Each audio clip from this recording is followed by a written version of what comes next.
Buenas tardes, queridos amigos. Bienvenidos a Vladimir a la Una. Nuestro invitado de hoy, Henry Falcón, exgobernador del estado Lara, presidente del Partido Avanzada Progresista. ¿Cómo estás, Henry? ¿Cómo te va? Vladimir, ¿cómo está todo? ¿Cómo te va? Bien. ¿Has descansado después de esta jornada electoral? No, chicos, si estamos más activos que nunca.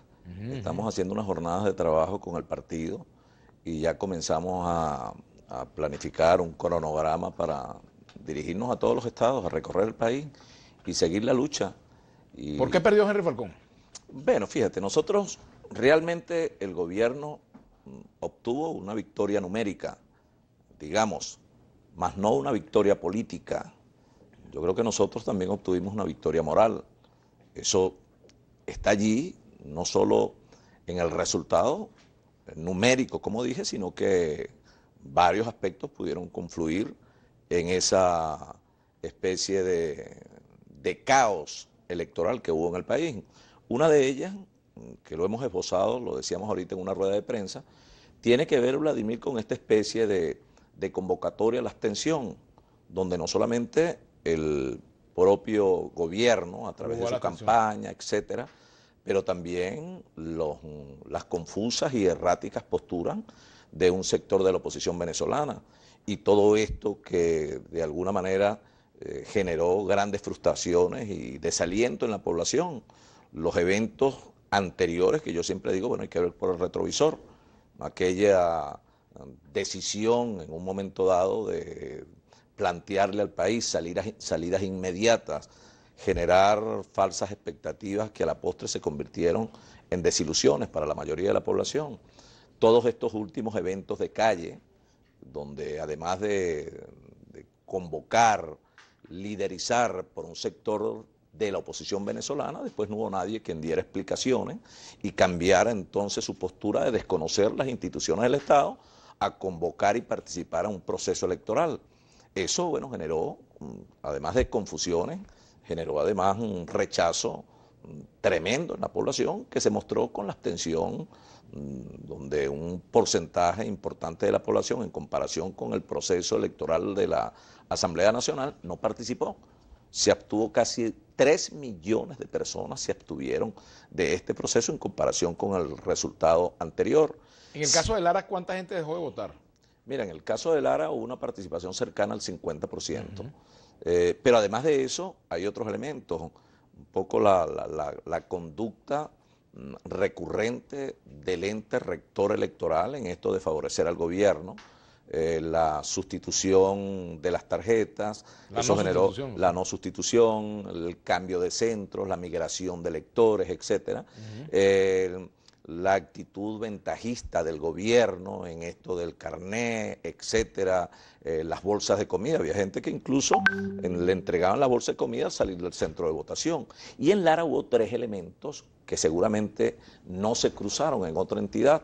Uno de ellos, Vladimir, es la asfixia financiera y administrativa a la que se sometió la gobernación del Estado por lo menos los últimos 12 meses.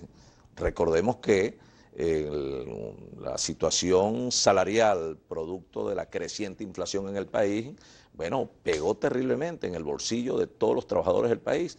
Bueno, en la gobernación de Lara teníamos prácticamente obrerizados a nuestros profesionales, hasta ahora que se han dado cuenta de que ciertamente los recursos solo iban a las gobernaciones y alcaldías bolivarianas por una vía irregular que era el Fonden, y eso produjo también debilidades en materia de servicios. Un elemento que me llamó poderosamente la atención, la última semana, recordemos que la elección fue el día 15, bueno, el día, si no me equivoco, creo que el día 12 se cayó la plataforma de la entidad financiera que maneja las nóminas de la gobernación. Jamás había ocurrido. Los trabajadores no pudieron cobrar sus salarios ni el jueves, ni el viernes, algunos el sábado en la noche, y el domingo, día de las elecciones, mucha gente no había cobrado ni salario ni cesta ticket, entre ellos el sector educativo de Lara. Y otro elemento, un elemento que seguramente no se vivió en otros estados, bueno, el complot de algunas organizaciones políticas vinculadas a la mesa de la Unidad Democrática en contra de nuestra candidatura, incluso con reuniones con la candidata del gobierno. ¿Qué Eso factores ocurrió son esos, en Henry? Lara. Factores, ellos tendrán tendrán, porque creo que ahora ¿Partidos políticos? Partidos ¿Por políticos, qué no los mencionan? incluso, Porque es bueno que se incluso bueno, factores políticos que jugaron a la derrota por una visión sectaria, particularizada, en un interés partidista, en un interés muy personal, que es un poco lo que estamos viendo ahora en las redes. Pero ¿cuál es el partido? ¿Voluntad Popular, Primero Justicia? Sí, Voluntad Popular y Primero Justicia. Voluntad Popular y Primero Justicia. Jugaron contra nosotros. Eso es así.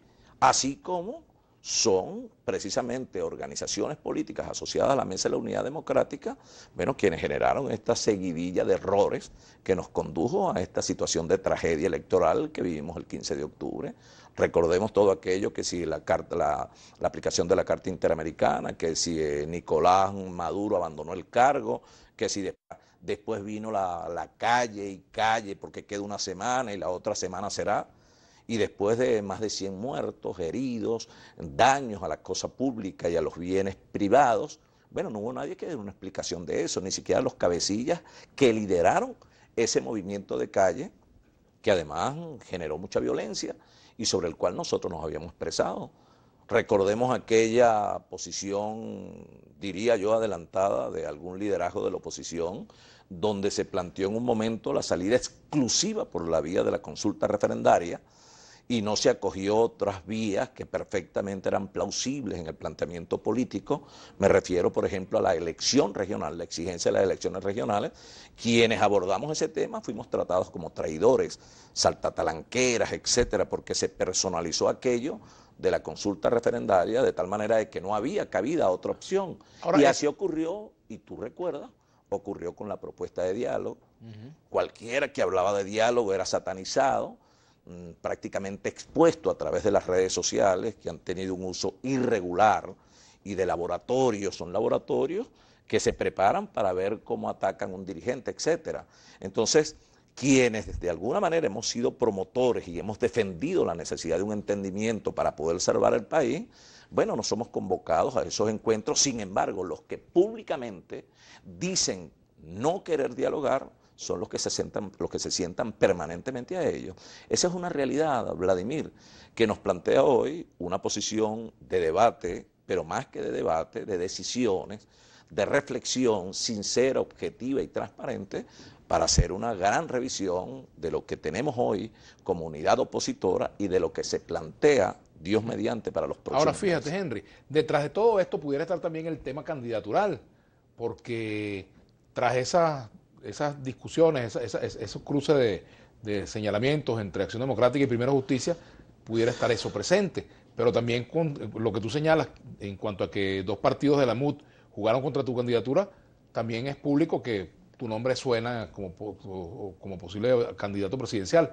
Jugaron a que tu derrota en Lara para frenar tu candidatura presidencial, ¿es lo que tú sientes? Bueno, pero se equivocaron como se han venido equivocando. ¿Por qué se equivocan? Bueno, se equivocan, Vladimir, porque creo que la gente, fíjate, nosotros en Lara cumplimos un ciclo de muchos años de aprendizaje en un espacio determinado, que además dejó huellas, que más allá de la estructura física de las obras, están las huellas también espirituales, lo que quedó en el alma de la gente, que fue atendida por un gobierno sin discriminar, sin desconocer a nadie. Hoy nosotros tenemos una responsabilidad superior, tenemos una responsabilidad por el país. De allí que en el planteamiento que hicimos hoy en la mañana, en la estructura del partido, en la Dirección Nacional Ampliada, donde además en la fase de instalación nos acompañó Chuo Torrealba, Eduardo Fernández, Ecarri, varios dirigentes nacionales, la gente del Movimiento al Socialismo, Segundo Meléndez, María Verdeal, etcétera. Y allí, bueno, se está planteando una reconfiguración, un replanteamiento de la unidad opositora en una plataforma distinta que vamos a hablar después del corte. Por supuesto, así es. Así es. Este es Vladimir a la una, no Henry a la una. Así es. Bueno, pero esa es la etiqueta, Henry Falcón a la una. Tenemos un tuit por aquí para Henry Falcón. Señor Henry Falcón, razonando su situación política actual, ¿no cree mejor aliarse al oficialismo para optar una posible candidatura presidencial? Pregunta Bolívar Divisa. De eso vamos a hablar al regreso. Y también si esta derrota en Lara mató la candidatura presidencial de Henry Falcón. Vamos a la pausa, ya venimos con Henry Falcón a la una, nuestra etiqueta.